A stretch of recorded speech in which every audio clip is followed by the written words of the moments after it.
மகாபாரத போர் ஒரு முடிவுக்கு வந்துடுது. எல்லா தேரோட்டிகளும் தேர் பக்கமாக நின்றுண்டு வீரர்களை வணங்கி பவ்யமாக கீழே இறங்க சொல்கிறாங்க. அர்ஜுனன் மனசில் ஒரு ஆசை, கிருஷ்ணரும் தன்னை இதுபோல் பவ்யமாக வணங்கி இறங்க சொல்ல வேண்டும் என்று. ஆனால் கிருஷ்ணர் அவனிடம் இறங்கு அர்ஜுனா என்றார். அர்ஜுனனுக்கு அந்த ஏக்கம் போகவில்லை. உடனே கிருஷ்ணர் கூறினார், அர்ஜுனா, நீ உன் மனசில் என்ன நினைக்கின்றாய் என்று எனக்கு தெரிகிறது. தயவு செய்து சீக்கிரம் இறங்கு என்று கூறுகிறார். உடனே அர்ஜுனன் கீழே இறங்க கிருஷ்ணரும் சடார் என்று இறங்கி விடுகிறார். பின்னர் மேலே இருந்த தேரில் இருந்த ஆஞ்சநேய கொடி மறைந்து விடுகிறது. தேர் எரிந்து சாம்பலாகி விடுகிறது.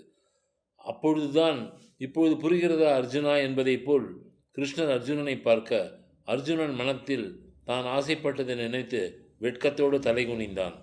ஆகவே கிருஷ்ண பரமாத்மா சொல்வது எல்லாவற்றிலும் ஒரு அர்த்தம் இருக்கும் என்பது பரிபூர்ணமான உண்மையே.